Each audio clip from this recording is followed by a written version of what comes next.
जरा इन लोगों को ध्यान से देखें। ये वही लोग हैं जिन्हें फ्रांस में इसलिए रोक दिया गया था क्योंकि फ्रांस के अधिकारियों को सूचना मिली थी कि ये यात्री जिस विमान में ट्रेवल कर रहे थे उसमें मानव तस्करी के पीड़ितों को ले जाया जा रहा।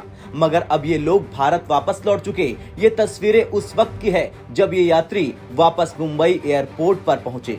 जो विमान फ्रांस ने डिटेन किया था उसमें 300 से अधिक यात्री थे, जिनमें से अधिकांश भारतीय थे।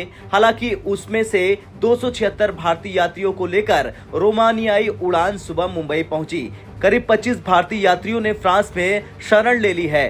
उन्हें पेरिस के special zone Charles de Gaulle airport पर भेज दिया गया है। यहाँ उन लोगों को रखा जाता है जो शरण मांगते हैं, लेकिन जिन दो शख्स को अलग से पूछताछ के लिए रोका गया था उन पर फिलहाल कोई अपडेट सामने नहीं आया है।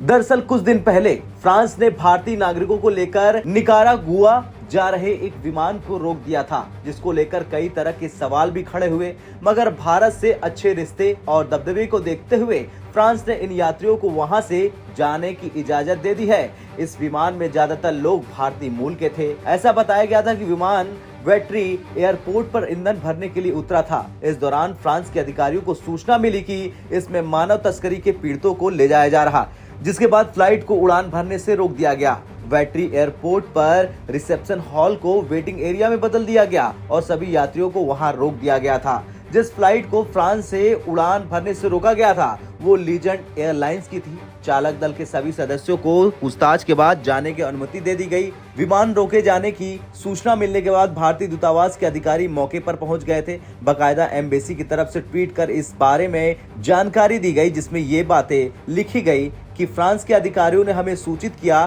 कि दुबई से निकारागुआ जा रहे एक विमान में 303 लोग सवार थे, जिनमें ज्यादातर भारतीय मूल के लोग थे, जिन्हें फ्रांसीसी हवाई अड्डे पर तकनीकी रुकावट के कारण हिरासत में लिया गया।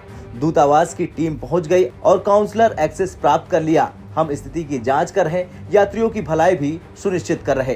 खैर, बड़ी बात यह है कि लीजेंड एयरलाइंस के विमान को आखिरकार 3 दिन बाद जाने की इजाजत दे दी गई और चौथे दिन ये सभी यात्री भारत वापस लौट आए। खैर, जिस तरह से ये पिक्चर देखने को मिली वो चकित कर देने वाली थी, लेकिन देखना तो ये होगा कि आगे इसमें और क्या खबर आती है। अब आपका क्या कुछ कहना है इस घटना को लेकर कमेंट कर जरूर बताएं।